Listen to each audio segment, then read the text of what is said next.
This is Dr. Diego and Debbie.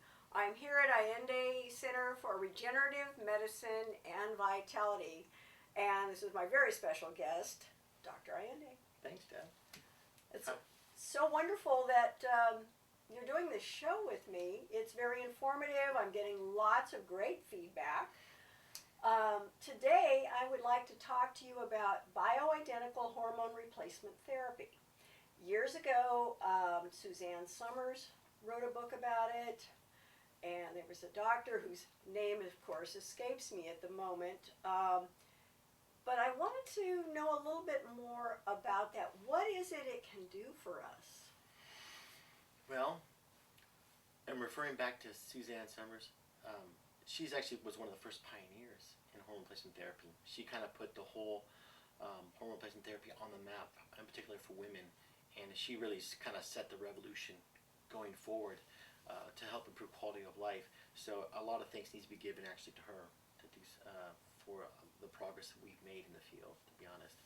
But in talking about hormone replacement therapy and how it can help you or just anybody, I think the fundamental thing to remember is that hormones are neurochemical messengers.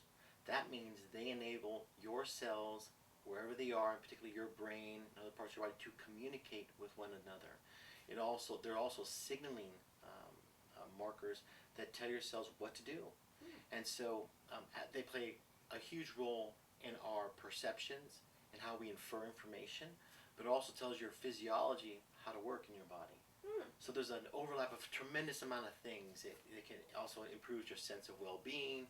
So it overlaps into many areas of ourselves in terms of how it makes us feel, how we infer information, how we respond to information. So overall, I could just tell you that it improves your quality of life in many ways. But you'd probably ask me, how does it improve my brain? How does it improve my body? And so I'll let you ask those questions, and I'll kind of get there, because it's really a lot of information, I think. Yeah. Let's talk about male hormones, because usually when we think of bioidentical hormone replacement therapy, the first thing we think of is women. What are some of the male hormones that, as time goes on, maybe thin out? I love this quote from one of my favorite old movies. You know, I love old movies. Paul Newman in HUD. And he and Brandon DeWild are in it's either a restaurant, it's not a bar.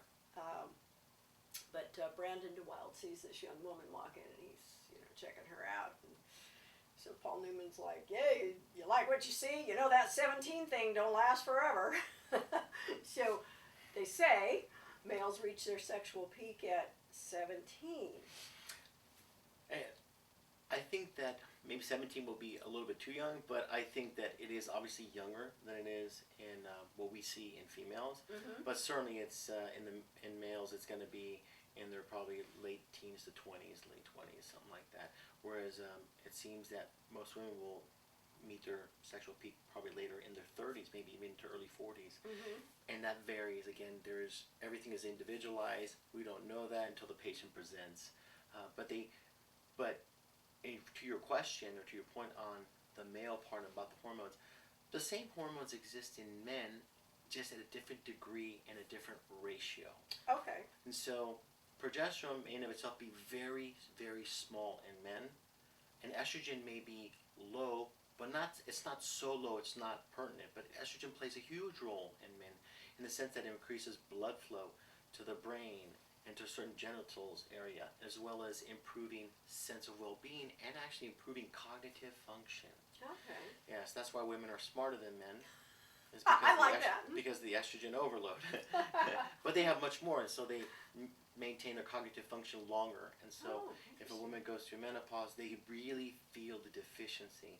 And most of the common complaint is that they have brain fog, or they have memory issues, and they're very in tune to what's going on. And just like women experience menopause, men will experience something called andropause. Okay. And so we have a name for it too. We also may call it hypogonadism, or loss of function of the gonads, because they start to fail, right? Because a woman's gonads are ovaries, a male's gonads are their testicles, but in varying degrees there may be different levels of failure, whether it's central from the brain or if it's secondary from the genital area or the gonads. So in any case, they do have varying degrees of the same hormones when it comes to sex, but it's at completely different ratios because those hormones also help shape perceptions, attitudes, personality, emotions, and so they play a huge role in our life, how we develop. I heard or read somewhere that brunettes, both male and female, tend to have more testosterone. Is that true, or have you found it to be true? It's going to vary depending on your exposure, amount of stress in your life, amount of toxin exposure, if you sleep enough, if you have chronic pain disorders, people who take chronic pain medications, all those things disrupt hormone balance. And so, if you eat a lot of foods that are hormone fad treated, it's going to affect your hormone levels as a human because they're being treated by non-human hormones, which are going to affect yours. And so, there's a lot of things that can play in that. In terms of genetics, I'm not sure, to be honest. I have to look that one up. Because the old saying was, we always look for a guy that's tall, dark, and handsome. Ah, there you go. That makes sense now. Okay, so if a patient comes to you and they inquire about the bioidentical hormone replacement therapy, what's the first thing that you do? I always like to go over a questionnaire. Okay. Because I have a specific questionnaire that focuses on specific questions, many questions actually, that kind of help me draw a picture of my patient. Okay. And ultimately, in the course of my treatment, it's individualized for everybody. So it's not treatment for the masses, it's treatment for the individual. So I really need that questionnaire to help shape what I'm looking at. And depending on those questions, as it pertains specifically to progesterone, estrogen, thyroid, growth hormone, testosterone, I kind of see a picture I'm developing in the patient. But then there's other questions about, sexual function and energy and drive, fatigue, difficulty getting up, burning fat, having lean muscle, a lot of questions. And so the questionnaire is super important, but then that also may play a role in the specific labs that I order. But I do order a lot of main specialty labs that are specific for the things I'm looking for. But in addition, I may add some things in there depending on if I'm looking for a metabolism disorder or a physiology abnormality a patient may have, because some patients may have a genetic SNP, as we call it, or an abnormality in their genetic expression where they can't make enough of something which affects their ability to function physiologically, mentally, cognitively. So there's a lot of things that go into the role. So a lot of blood, a lot of testing to shape the picture of the patient. But the questionnaire is super important. A blood test that's tailored to the patient, and then bringing the patient back in, going over the questionnaire, and a lot of the blood testing that's been done in collaboration with that. And ultimately, it's really going to be mostly the questionnaire and the physical exam. Okay. And I think the lab tests are done as a secondary to confirm what I see or what I'm thinking is going on, because I don't want to treat a lab, I want to treat a patient. But I do use the labs to follow my care. And so ultimately, I don't want to overtreat, I don't want to undertreat, so I use it as a reference, but I'm treating patients, I'm not treating labs necessarily. And I think before we had labs, we always treated patients based upon their presentation in a physical exam. And I think in medicine, we need to remember that that's a primary goal of clinician, is to do those things. That is the basic, physician, clinician 101. And then use those labs to help guide treatment. But if you start to fix symptoms, the labs follow. Oh. And so that's how I look at it. Okay, and this is a concierge service that you offer. Correct. Because insurance companies aren't going to cover this. Yeah, they don't cover it because bioidentical hormones, when people say, what does bioidentical mean exactly, doctor? And I explain to them, well, they're human identical hormones, except, we have specialty bacteria that basically grow the hormone. They're genetically modified so they can create a hormone, and they were able to harvest the hormone and put them into pellets, put them into creams, put them into injections. So we can create these things from bacteria, but then again, we can create some things in the lab too. And so they're identical to humans in almost every sense, except that when you, at first, they may be linked to another molecule or particle, so it makes them bioavailable immediately, and then that particle falls off. Like replacement therapy for testosterone, if you do injection, it usually has an extra carbon marker on it, but then when you inject it, it basically cleaves the carbon marker off. But you can use a cream doesn't have it just depends how you make the product bioavailable in the body. So, and people tell, what about progesterone? Well, Progesterone is your hormone, but progestins are a generalization for all the other ones that are out there. Well, you should only getting progesterone, not any other type of progestin. Makes sense? So that's why understanding what you're doing, why you're giving to somebody is critically important. And studies that have shown people who use bioidentical hormones have shown a slight increase sometimes in risk of cancer, breast cancer and ovarian cancer. But with any hormone therapy over time, you do increase that risk. That's why there's a checks and balances that occurs. That's why you come to the doctor to get your annual examinations and do testing on a regular basis. That's why your estrogen needs to be balanced with your progesterone, because you have the yin and the yang. That's why you have testosterone here, because testosterone also helps block the beta receptors on your breast to prevent breast cancer, which there's a significant amount of literature that supports that. So when I see a patient and it's set a treatment, it's a complex decision and it's individualized. And I'm always monitoring for symptoms. I'm always monitoring for patients to make sure they do the annualized care and treatments, because it's super important. Because obviously I want to improve your quality of life. I want to improve your thought process, your cognitive function, your memory, your energy, the thickness of your skin, the moisture in the skin, the quality of your hair, the tightness of your skin, the muscle development, the fat burning ability, the energy. So that's the goal of the treatments. The trick is finding the balance to achieve that optimum phase. And that may take a long time to get there. If you ever get there, you may get really close. Remember, you were a unique creature to begin with, and we're trying to mimic that back. We're trying to get that back. But but doing these type of treatments does improve dramatically the quality of life of patients. Like you said, you can get tailor-made creams. Some patients do some injection therapy types, but you can't really do it for all of them, so I never recommend it. So it's usually creams, sometimes tablets or capsules, but more recently I do a lot more of pellet therapy for women in particular. So we can insert pellets and around the area of the hip and the soft tissue areas, and we can insert pellets. They have progesterone and testosterone and estrogens in them, and they can have a slow release, and they're tested by an FDA lab to make sure they have a program release time, which usually lasts about 3 months, and while these tablets basically dissolve, and they can release a certain amount of hormone. And depending how a patient's questionnaire changes through follow visits, we can adjust our pellet strength, looking for the right balance. And then for men, for the most time, we don't usually replace estrogen or progesterone, although on occasion I have put men on progesterone for different reasons, like acne, excessive hair growth, things like that, that seem to help. But usually the testosterone therapies are something we follow on a regular basis too. We do monitor levels, and it can be done in pellets too, or it can be done in injection therapy, and on occasion we do creams. Creams are very, very bioidentical, because you apply the creams, it absorbs, it hits a peak, and then it kind of drips off, which is kind of how it works in humans. Although the cream idea is probably the best idea, it's not the most practical idea, because you have to work around your schedule. When are you going to put it on? Is it going to interfere with your private life? Is it going to interfere with getting on your clothes and staying in the summer? Is that practical to put it on? I got to remember to take my pellet or my pill at night. Or it might be just easier to have the doctor who does this as a priority for him put pellets in you and say, I'll see you in 3 months. Tell me how you feel. Yeah. You can connect with me on email or call me up and we'll talk, but you don't have to think about it. I do the thinking for you. You do follow-up lab tests, which would include saliva testing or urinary metabolites to make sure you're processing and metabolizing the hormones appropriately.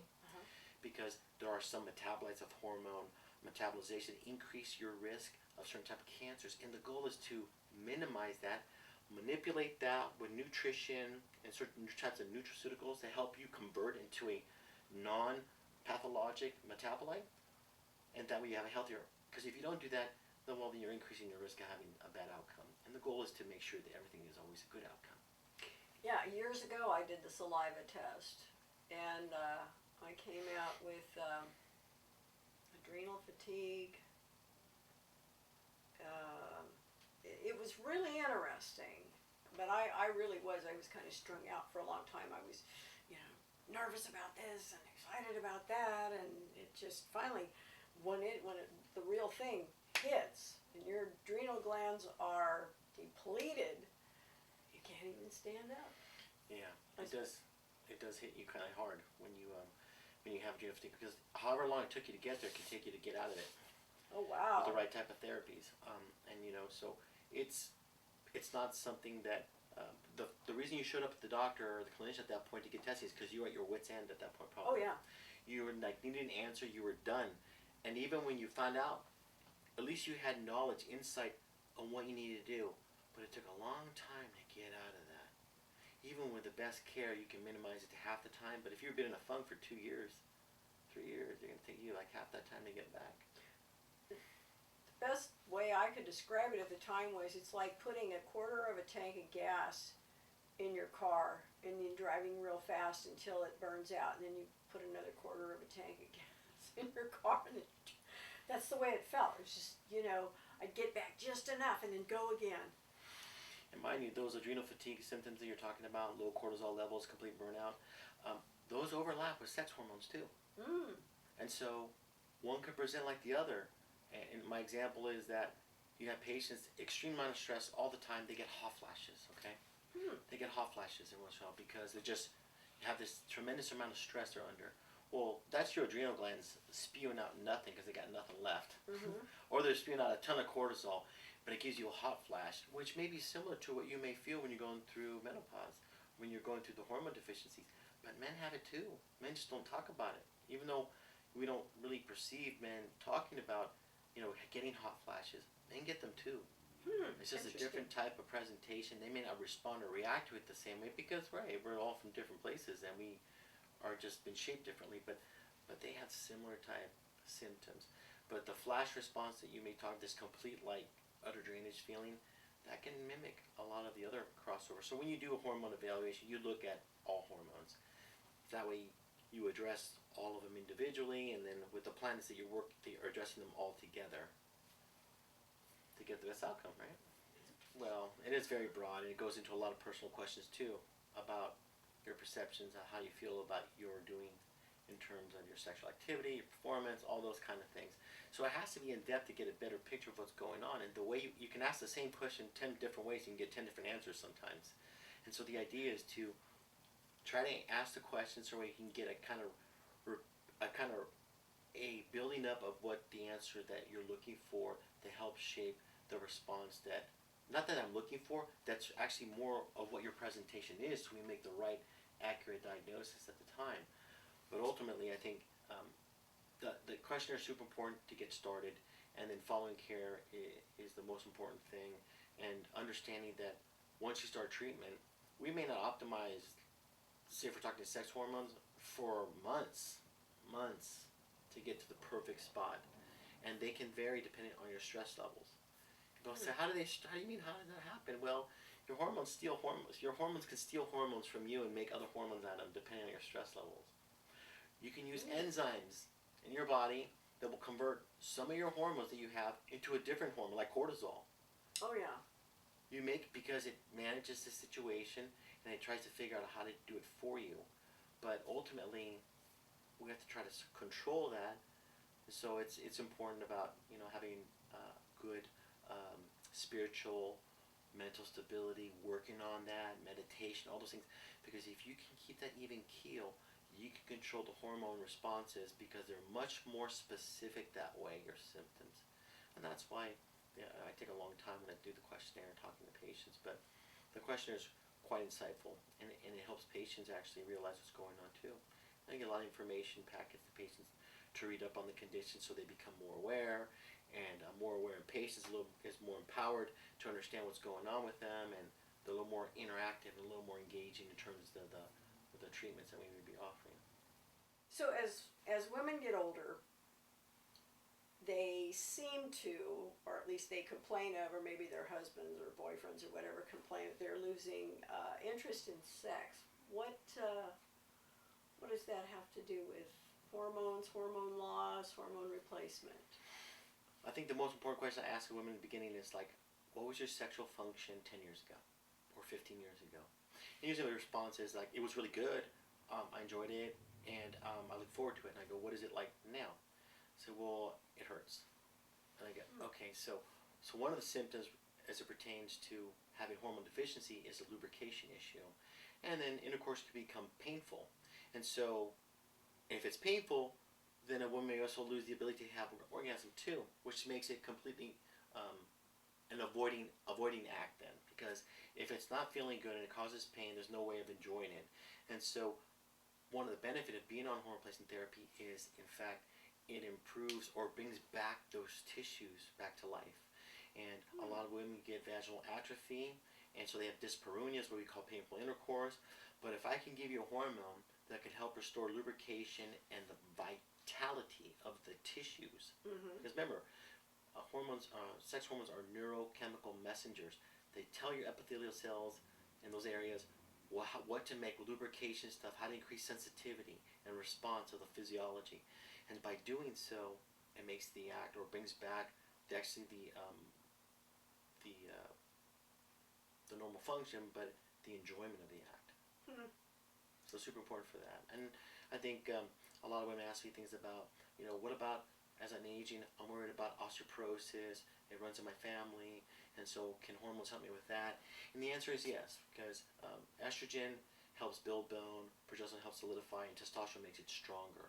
So by using hormone replacement therapy, women can improve her bone density, at the very minimum not lose any more, along with an accompanying a weight-bearing activity, by doing some type of resistance training, because you have to bow the bone a little bit, kind of bend it, for it to increase the to increase bones growth or thickening of the cortex.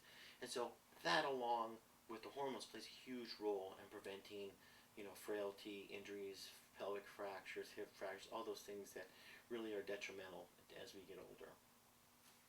Yeah, I noticed that my grandmother had the hump in the back, and I don't want that.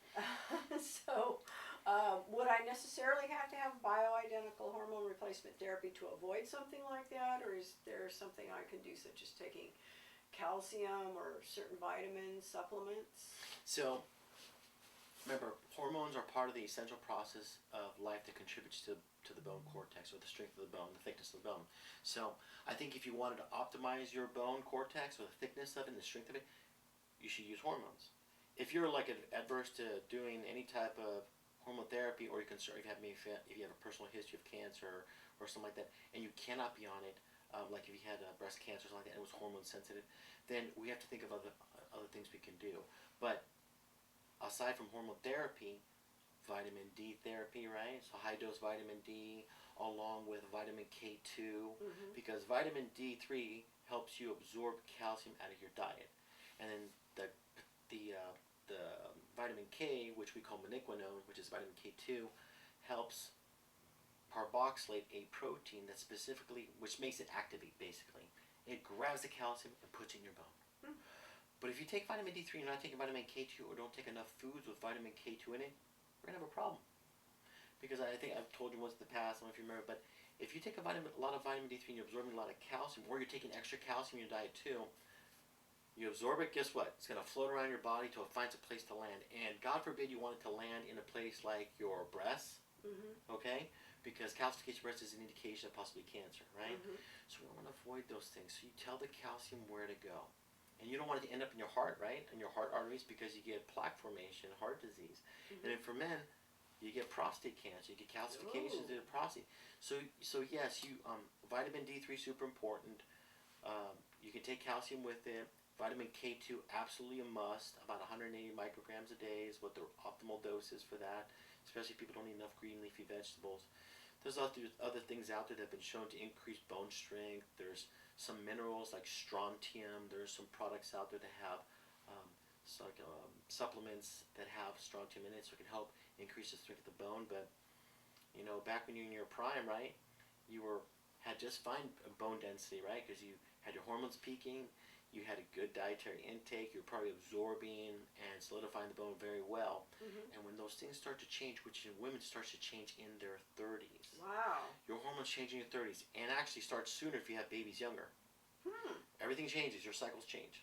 Wow. Yeah, so I think those things need to be taken into consideration. Okay. So you have vitamins and supplements here at your office.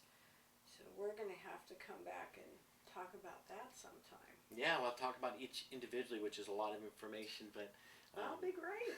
Yeah, it'll be fun. That will be great. All right. Well, thank you. Thank you. Appreciate it.